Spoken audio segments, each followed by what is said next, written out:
fellow crafters, this is Yana Smakula for SimonsSTM.com. Welcome back for another Yippee for Yana episode. In this video, I have a simple and easy to mass produce Christmas card idea featuring the Outline Ornaments background stamp from Simon.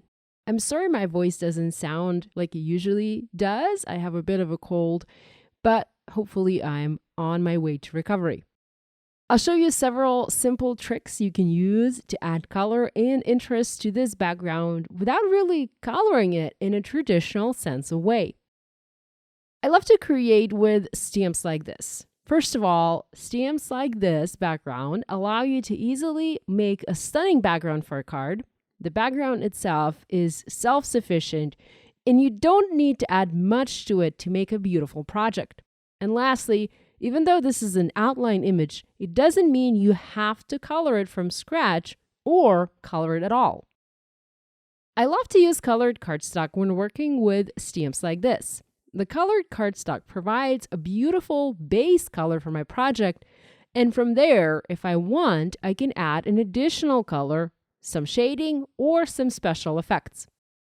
I stamped this background in clear embossing ink onto Simon's soft navy cardstock, and I heat embossed it in antique gold embossing powder. I love the combination of these products. The soft navy is a beautiful dark blue, perfect for modern Christmas cards, and the antique gold embossing powder is simply an all-time favorite of mine. It goes well with just about anything. With the heat embossing done, I used the pencil eraser and I erased the leftover anti-static powder that I had on the paper. The powder leaves a milky residue and it dulls the color of the cardstock a bit, so it is always best to clean it up. And here's our background. It already looks stunning. Before we move on to the next step, I like to trim my background to size. I'm making an A2 card. It measures 4 1/4 by 5.5 inches, so I've trimmed this background to that size exactly. This way, if I decide to do any coloring in the next step, I'm not coloring any unnecessary areas. Now, whenever I work with colored cardstock, I still like to use my Copic markers, but I also love to incorporate my shimmer pens and my specialty opaque pens. Shimmer looks especially beautiful on dark colors of cardstock. The dark paper helps it shine, it helps it pop. You can see I applied quite a bit of shimmer onto that scrap piece of paper. This is the leftover from the background I just trimmed. And I love to use shimmer pens to add little shimmery accents, although you can use them to coat large areas as well, like an entire ornament if you want. I have the leftover embossed piece as well, and I like to use that to test my pens before I commit to using any particular pen on the card. I mentioned I like to use Copic markers on colored cardstock. Copic markers or any alcohol markers are translucent. They're not opaque, like for example, a white Jelly Roll pen that I just tested here. That means if I use a light color marker, let's say a light blue over this soft navy cardstock, it will not be visible once the marker dries. Now, why do I say when the marker dries? Because when you first apply the marker onto the paper, regardless of the marker color, you wet the paper, and on the dark colors of cardstock, you can see the wet spot. You need to wait for the liquid to evaporate before you can begin to see the actual marker color, the true color on this paper. So light colors of marker will leave no color on dark colors of paper, but you can still use your dark colors of markers to add shading. For this paper, I've found I can use B34. This is the lightest blue in this particular color combination.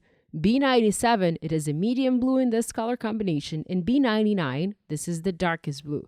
You can see these are pretty dark markers. If I were to use them on a white cardstock, they would give me a very deep dark blue.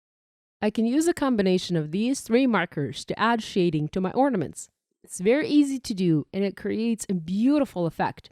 It also saves you a ton of time, as you aren't really coloring the entire background, you're simply adding shading. Now, this color does look quite vibrant at the moment, but in a few minutes it will dull a little bit as the liquid will evaporate and the paper will become dry. I finished adding shading to this background, and here's the result. I think it looks amazing, and considering the amount of time it took me to create it, I think it is a fantastic technique for mass-producing cards. You can also try this technique on other colors of cardstock, perhaps a dark green or a dark purple, but I honestly never have success when I'm using something other than blue. Maybe it's just me, I don't know, but I do like that blue color a lot.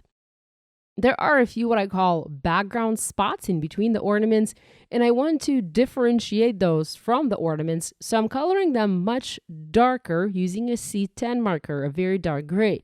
You can also use black. This adds color to our background, a color that's different from the rest of the ornaments, and it helps the ornaments stand out. Now at this point, we can leave our background as is, but we can also keep working on it. For me, that's where the shimmer pens come into play. I love to use shimmer pens over dark cardstock to add details. Now I'm not going to color all of my ornaments. I'm rather going to add shimmer to sections, to flowers, to ornament toppers, to some of the ornament stripes, to hearts, and to the snowflake. Again, the shimmer will look less dramatic once the coloring dries, once the liquid evaporates. But I think it still looks absolutely amazing, and it is especially beautiful for Christmas cards because of all of that shimmer. With the coloring done, I trimmed this panel down a little bit as I wanted to foam mount it onto a white card base to have a white border. It also looks amazing when added onto a card front without any border at all, so your call however you want to cut it.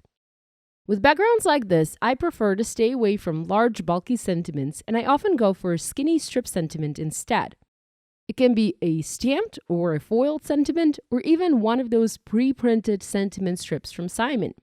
Now, I do try to use something small so that it doesn't cover much of the background.